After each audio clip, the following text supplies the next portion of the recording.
YouTube, where you at? YouTube, where you at? YouTube, where you at? I guess we don't say you. We say where you at? Where you at? Where you at? Been having the same old. I've been teasing my plantationists for so long that I had the song stuck in my head. So,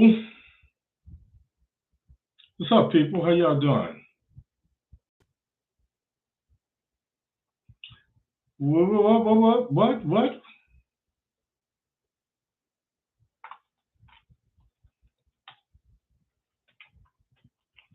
I'm waiting. Can't get no rest. Don't know how I'll work all day. When will I learn? My memories get in the way. And I walk around. I can't hear sound, folks talking loud, and I don't hear at all.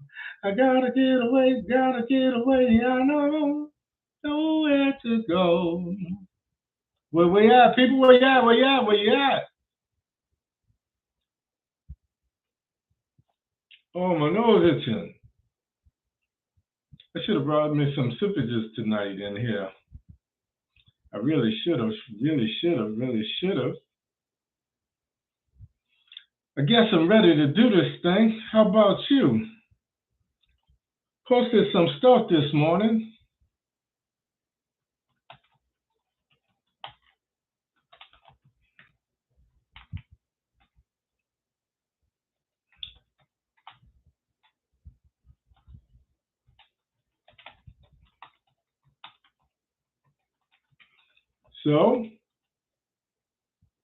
So, where you at, people? Here I be. I'm waiting on you. Florida's still having some little power issues. I've called the power company myself. I got somebody coming out. I've had some blanks, but all in all, it's been good. Yeah.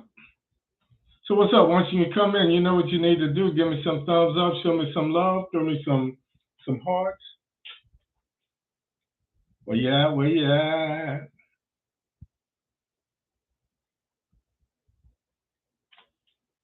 Oh, my nose itching. They say, where I come from, they say when your nose itches, that means somebody want to see you. What's up? Yep. There you go. What's up? A little bit of this, a little bit of that.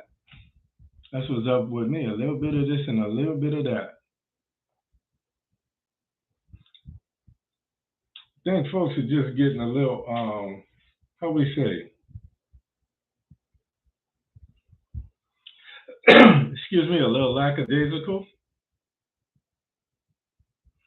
Yep. Just got just a few days left. About 32 days, people. About 32 days. We're coming in on the home stretch. It's the last little bit of time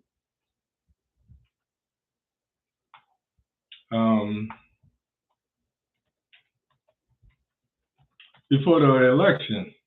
Before we know it, not only will it be November the 8th, it'll be November the 10th. I'll be celebrating my birthday. So I've been doing a few little things here and there, interrupted a little bit by the storm. And I'll be honest with you, it's been hard for me to get back on track since what's his name? Ian wreaked havoc.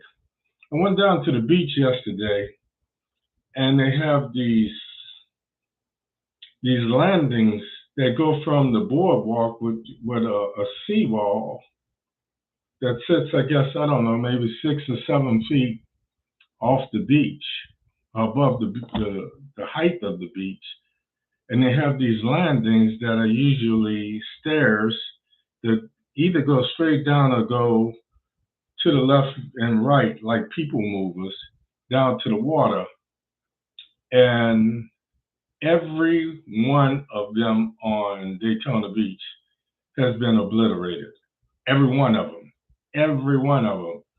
The first 5 steps coming from the sand up to the top of the seawall are wood.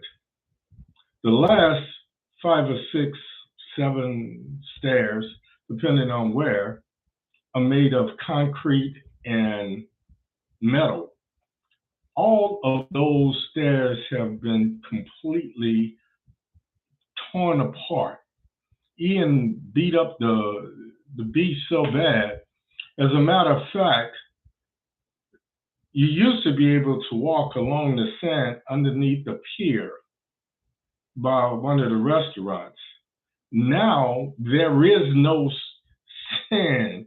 The water is still coming up. The tide was coming up to the seawall, which is more than fascinating. It's talking to Floridians, they say that this is the worst storm that they had seen in a long time, and I guess I believe them. You know, I don't have much to go on other than the fact that this was the one that I saw while I was here. The good thing is the water kind of subsided pretty well. The drawback to being here is the water drains from Daytona Beach, Ormond Beach, and South Daytona, what they call Daytona Shores, and all of that into the Atlantic Ocean. So as long as the ocean was pushing that water in, I could see why it took so long. Luckily, it's still splashing up against the seawall, but it's not high enough to keep the water from draining out of what I call the continental U.S., the part of land that's not an island. Daytona Beach itself, what they call Beachside, is actually an island that stretches out into the Atlantic Ocean, and then it's connected to the continental Daytona Beach or Ormond Beach with causeway bridges. So hadn't noticed the water being that high on the bridges itself. So that land of water right off the continental U.S. is called a river, and the name of the river changes as you go south. But in this area, the river is not too bad, but I was really taken aback by the fact that there's got to be 20 of these landings that go from the seawall. And I'd say it's probably about 7 or 8 feet tall or high. And I took a picture and I meant to post it, but from that, to keep the stairs from being so steep and to make sure that anybody can climb, the stairs run from about, I would say about 12 to 15 steps, and some of them have those people movers for handicap access, and for those people that don't like to climb stairs. All of it is gone. All of them. Every single one of them. I went there yesterday. I got my lab values back from my yearly exam, and everything was good, but I suffer from what I call black people's disease, a lack of vitamin D. So I reminded myself that I need to be getting some of this Florida sun. I don't like taking pills for this and pills for that, so I haven't been taking things for, I refuse to take vitamin D pills. I'll just subject myself to some sun worshiping for 10, 15 minutes a day to get my vitamin D levels up. So I went there to get some exercise, walk a little bit, people watch a little bit, get some sun on my face and what have you. And as I went down I wanted to go down and just kind of put my feet in the water and what have you. And I noticed that the first couple of landings are beach access were gone. And then as I started to walk the beach, I walked about a mile and a half down and I noticed that all of them were gone. So, and like I said, it's not just the wooden part. Some of the concrete itself has been ripped from the seawall. So it's crazy. Ian did a number on this area, and I really didn't know how bad it was because I come from New Orleans. We're used to, you know, but the seawall in New Orleans that we have to deal with, on one side we have the Mississippi River, on the other side we have the Lake Pontchartrain. And New Orleans sits in the middle of these two bodies. Well, Lake Pontchartrain is about 28 miles from shore to shore, from the South Shore to the North Shore. The river, Mississippi River, runs from Canada down to the Gulf of Mexico. So we don't have this kind of issue, what we have to contend with, because the river is so massive just in length. We have these levees up. And then if it goes around the Mississippi River, then it empties into Lake Pontchartrain. So, but there's stairs at what we call Lake Pontchartrain. Our seawall is actually stairs, concrete stairs. The most we have to contend with is those stairs become covered with seaweed or algae, and they become slippery. But I remember water coming up on the banks of the lake, but I've never seen them obliterated. But to see steel and concrete obliterated by Ian after it had traveled from the west side of Florida all the way to the east side of Florida, and still was that devastating, was just it. I don't know. It was overwhelming, and I could understand. On one hand, I realized how truly blessed I am that I only had minor damage in the way of trees coming down. But then I look at some other people, and I'm so glad that it did two things: that I scaled back how much house I wanted to buy, and that I didn't buy anything on the water. So if you looked at the pictures that I have posted of the Wednesday afternoon, Wednesday night, going into Thursday morning, when we woke up Thursday morning and we had a foot and a half almost of water. So, well, my driveway is an upward incline, so I got water up to a couple of my vehicles. Well, the way this earth of the Daytona area is created, it has natural runoff so that the water flows to the river and the ocean. So those people that are downward are east, going towards the ocean, because the ocean is due east. And I know you guys are like, why we got meteorologist Hank tonight and geologist Hank tonight? No, I'm just trying to give you guys an idea of how devastating this was. And I can see how some people are still coming back. And the fact that, I was taken care of, I was truly blessed. So I always say that favor isn't fair. What's up, YouTube? I see you in the house. I see you in the house. Yes, ma'am. I see you. I see you. I see you. So, folks, how's everybody doing? It's about, 11 past the half. I'm just yapping. Want to say good evening and welcome to the show. Let's go ahead and get started. As always, I always start off by saying thank you for spending your Thursday nights with me.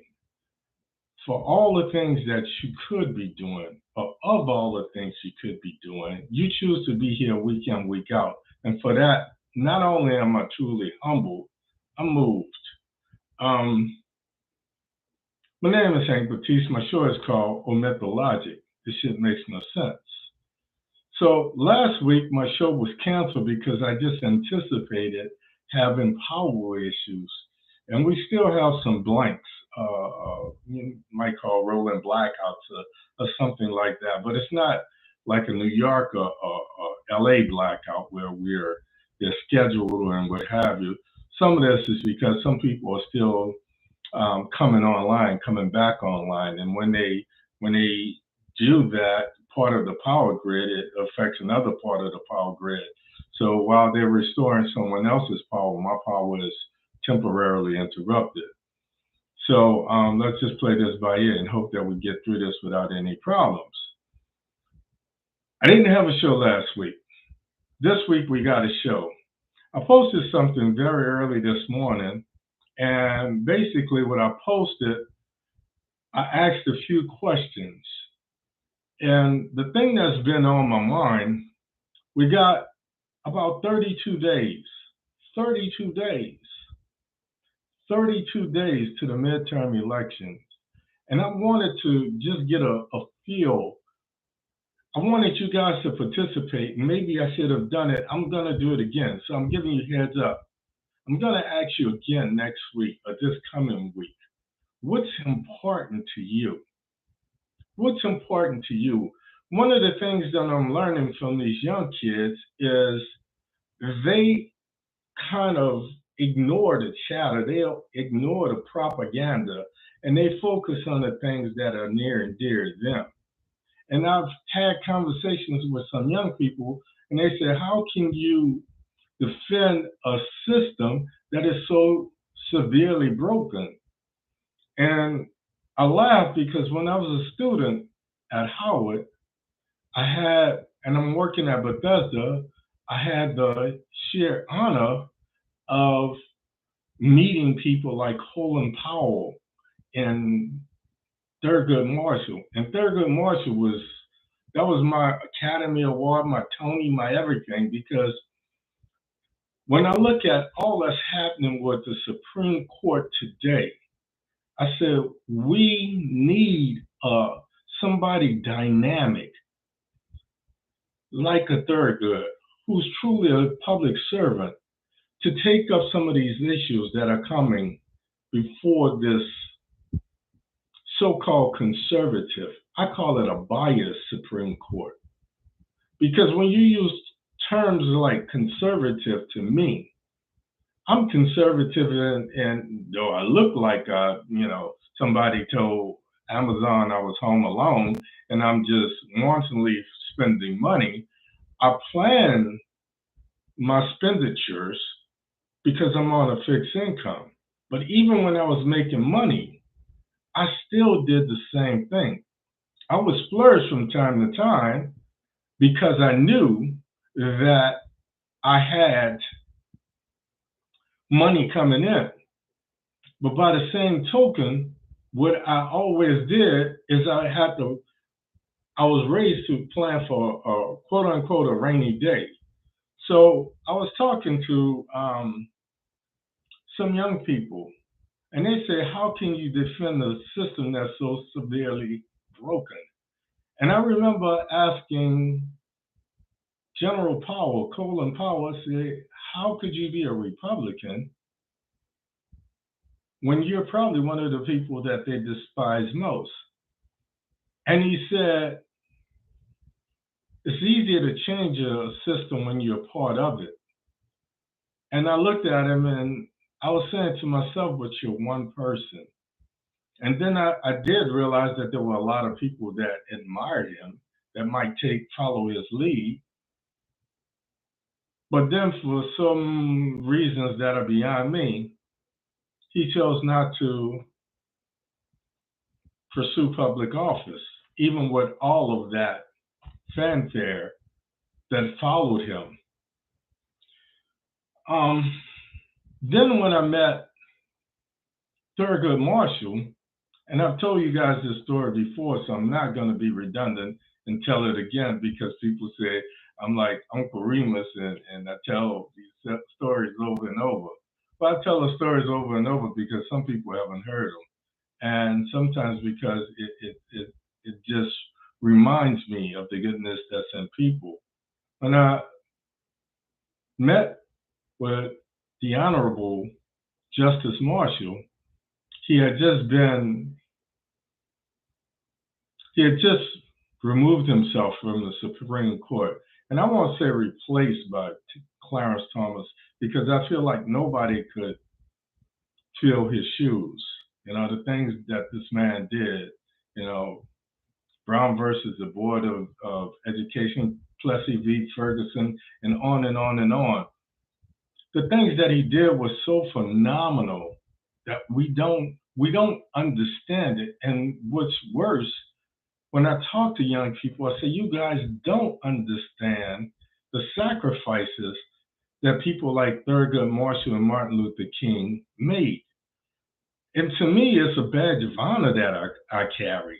You know, those of us who are old enough to get these stories firsthand, those of us who are old enough to remember where we were when, you know, we heard from our parents. And the first time my mom took me into Krause department store and tell me, you know, we can sit at the lunch counter now, and I'm like, Mom, that doesn't matter to me. It's a hamburger. And she said, no, son, you don't understand. And now being a grandfather, being an elder, trying to convey this to the kids, I understand that it's something that I hold near and dear, but it's also something that holds me back, because there's an inherent fear that goes along with that. When you're young, you feel you have the impotence of youth on your side. You feel invincible. You feel like you can overcome anything. So when I listen to young people talk, I'm reminded of how I felt when I listened to Thurgood Marshall. I'm reminded of how I felt when someone as distinguished as General Colin Powell told me that it's easier to change a system when you're part of the system. So don't get me wrong, I'm not defending this broken system that we call democracy. I'm not defending this broken system that we call voting. What I fear is, what if they were no more? So when I pose these questions to you guys, and I know on one hand I give you I say a pass, because we've been so overwhelmed with this. We've been so inundated. Our consciousness has been so bombarded with this week in and week out for the last 2 years that we're down to 32 days. But we're all tired out. We're tired of talking about it. We're tired of hearing the propaganda, whether it's from me or Wolf Blitzer or whomsoever. And I said, what would, some people say, what would Jesus do? When I find myself trying to report a story, I said, what would Walter Cronkite say? Because he had a way of giving you just the facts. And when I tried giving just the facts, this little thing called heart and soul and emotion and those memories of the Thurgood Marshalls, the Martin Luther Kings, the Malcolm X, the John F. Kennedys, and the so forth and so on. That's why I give you guys, you know, the human side of me, so you don't just see me as somebody standing over you, browbeating you with this political nonsense. You hear it everywhere. I get it. But I want to ask you a question. Right now it's rhetorical, but I want you to think about it. And I want you to respond to it the next time I post it on my page. What are you willing to fight for? Because like it or not, we are in a fight for our lives as we know it. We're in a fight for what we pass on to our children and our grandchildren. And I promise you, looking at the people that are online with me now, the one thing that we all have in common is we all have more days behind us than we have ahead. So I do this. I could lay back. I could travel. I could not be chained to this desk and these computers and doing the research and what have you. But I'm fighting for those that can't fight for themselves. So I'm asking you, what is it that you're willing to fight for? And the second part of that is this. Tonight's show is about why doesn't fear politics work for Democrats? Because in my recent memory, fear politics became part of the Republican game plan to get people elected. It came to a head with Lee Atwater and George H.W. Bush, but it's been a part of the democratic process ever since. And it's more prevalent now than it's ever been before. But the truth of the matter is, and I've said this before, and I'm going to say it again, I'm not a Dem, I'm not a Republican. I'm a political thinker. And I tend to align myself with the party because, unfortunately, in our country, independents don't get elected. They don't have the name. Even Ross Perot, he had the name and the money, but he could not get elected. So I align myself with those people, and that's why I'm so hard on Nancy Pelosi and just as hard as I was on Trump. Because I know history, and I know that Democrats, time and time again, going back to the presidential race of 1876, and what was once called the Great Compromise, where the final count, the popular count, the popular vote for president ended up in a dead heat. And the Democrats and the Republicans went in the back room and they made some concessions. The Republicans said that they would give up the White House to the Democrats if the Democrats would just hold up on this thing that we called integrating us into the political process after being freed as slaves. They call it Reconstruction. So the Democrats sold us out with Reconstruction to have their candidate placed as president. And then we fast forward to 1976 when Jimmy Carter was elected. The peanut farmer from Georgia, a Democrat who had Andrew Young and placed him in this position where he was supposed to do so much. But unbeknownst to most, Jimmy Carter was the one who had a study done called the darkening or the blackening of America. And with this study, this social science study determined that by the year 2000, white people would be a minority in America.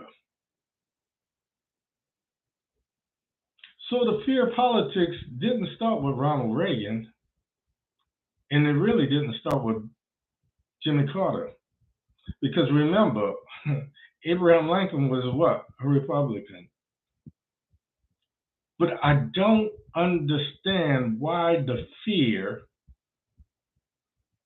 does not work for Democrats. So, what are you willing to fight for? What is it that you say, this is it? Is it abortion? Is it inflation? Is it the ability to buy a house? Do you think about your children being able to buy a house? Your grandchildren? Is it your legacy? What is it that you're willing to fight for? My name is Hank Batiste. This is OMITdaLOGIC. This shit makes no sense, folks. This shit makes no sense. Some people are willing to fight for abortion. That's what seems to be moving women to the polls. And I heard this newscast, and I don't want to call her name out because, people have a tendency to say things, and they don't see it as being racist. They don't see it as being sexist. They just see it as the way that they feel. But she said something to the effect that if men can't get it right, let's elect women. I said, Hillary Clinton is a woman. Nancy Pelosi is a woman. And so on and so on and so on. So just being a woman doesn't mean that you're going to do. Matter of fact, there's just as many women who are anti-abortion as there are men. But the thing that, and I'm not going to go off on a tangent. I always talk about how women of color jump on the bandwagon as soon as you say woman. But when it's a woman of color that's being attacked, and most recently, the newest justice to the Supreme Court, Justice Jackson, Ketanji Jackson, where are women who lack color? Where were they when she needed someone to fight for her? So yeah, I said it, and I'm gonna say it, and I'm gonna say it again. Stop coming to everything that comes up that says woman isn't about you. Don't make it about you. Fight for things that save your energy, save that for issues that are near and dear. That's gonna affect not only your daughters, but your sons as well. Because as long as they could divide us in woman, man, okay, I said I wasn't, and I'm gonna leave it alone. So, young folks, they seem to be moved by inflation, gas prices. I call it quality of life issues. So if you're not moved by abortion, if you're not moved by quality of life, why are you not moved by voting rights? So many people say, well, that's why I don't vote, because it doesn't work. If voting did not work, why are they trying so hard to stop us and nullify our vote? I can't say that enough.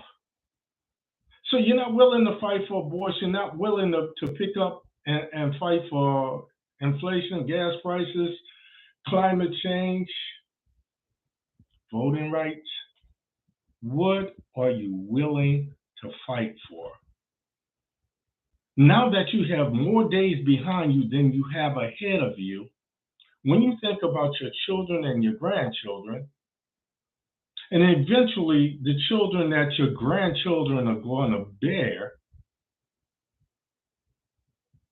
what are you most afraid for them? Those are the things that we should be willing to fight for now. So, me, I'm a global thinker. I'm a retired administrator, so I think globally. And when I talk to young people, I say, this is the way I think, top down. I look at the issues and I say, okay, let's get a plan together. You handle this, you handle that, you handle this, you handle that. We're going to reconvene. We're going to adjourn and we're going to reconvene. And we give you a time limit. And I tell you, I want you to touch base with me on this, that, and the other. It's called delegating.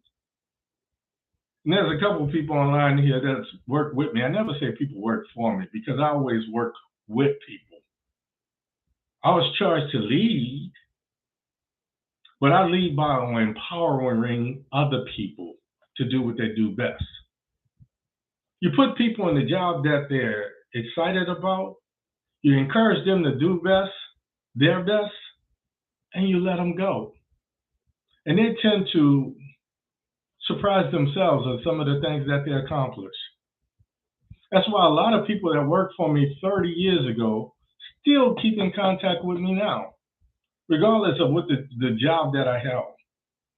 So that's how we think. That's how I think. That's how all of those things that my elders taught me, how it invades my consciousness and affects my decision-making process. Then I talk to these young people, and they do what we call low-hanging fruit. They pick one or two issues. They don't listen to all the chatter. Who did this and who said what and where we are and what the January 6th committee has come out with and what the Attorney General in New York is saying about this and they don't listen to all of that. They say, okay, I'm concerned about abortion. Who are those people that's going to make sure that a woman has the right to choose? Low-hanging fruit. They deal with issues. 1, 2, 3. I'm concerned about quality of life. I want to make sure that I have student loans that don't plague me the rest of my life and that I can buy a house. So that's how they think. And I'm like, wow, okay. And then I'm reminded, I kind of felt that way when I was young as well.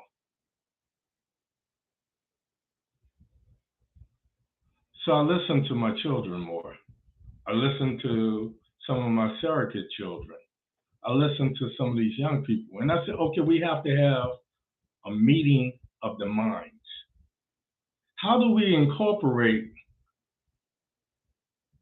since you don't know the fears of the past, you take for granted that the luxuries that we call liberties that you have now, that you're automatically going to have them tomorrow.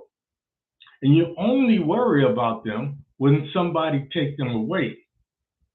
Where I think about them proactively and I say, I want to not only make sure that I always have this liberty, but I want to make sure that this liberty is expanded upon so that it's adaptable to life with my grandchildren and my great-grandchildren. And I am no more. So how do we have this meeting of the mind? And they said, well, you fight the fight that way. And I said, the problem is, it's hard for me to get people my age to stay engaged. Because when I ask you, what are you willing to fight for? What are the issues that make you want to fight?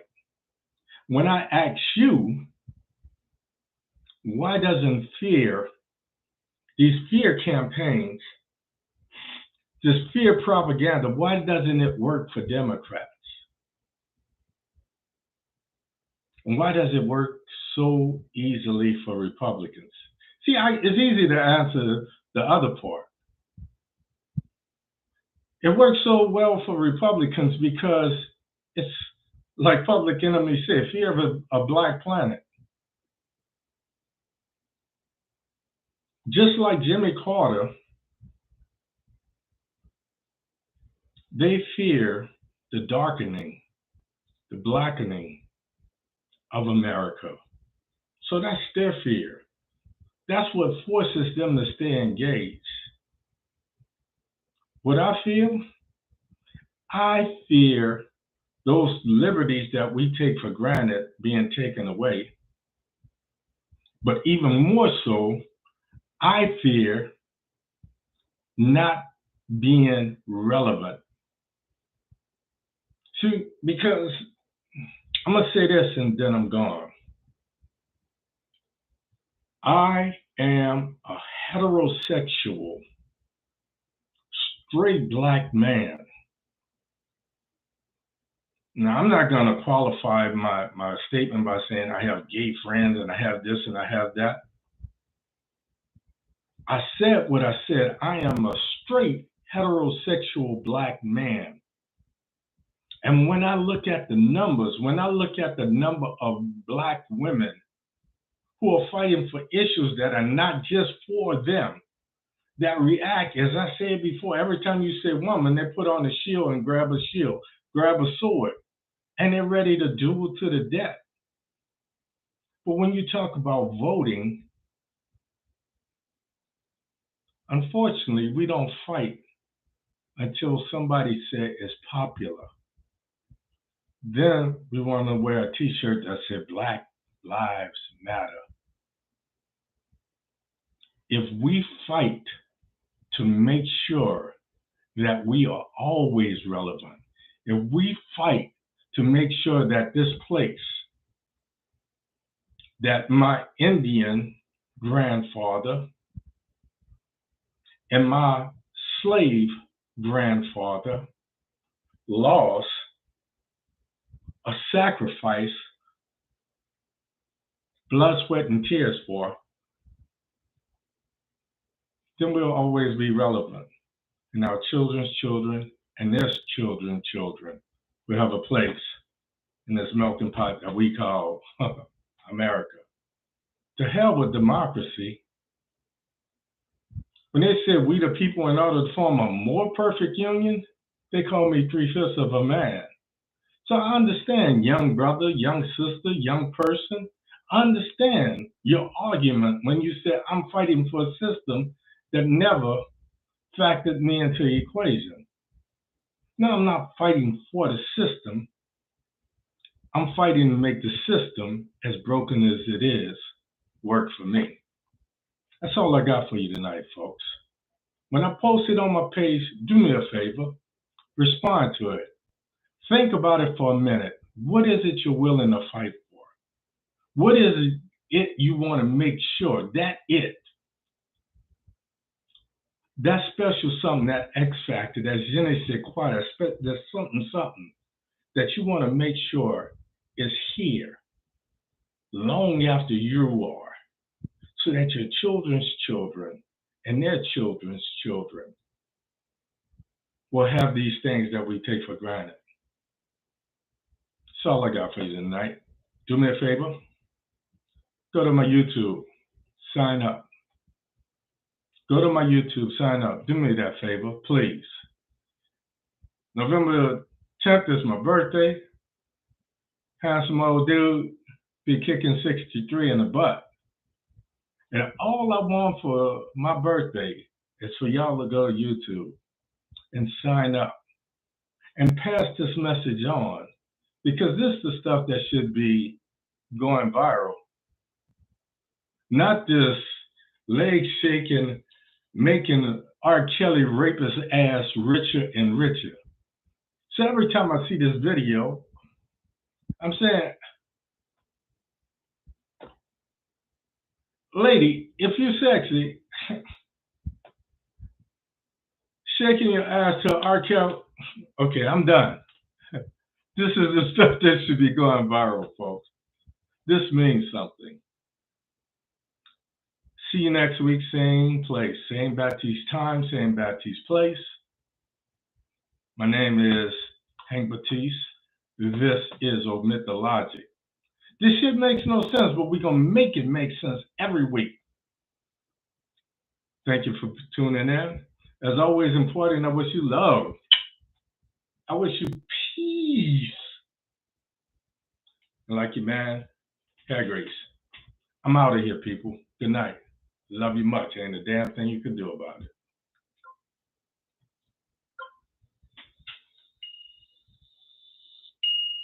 Right on.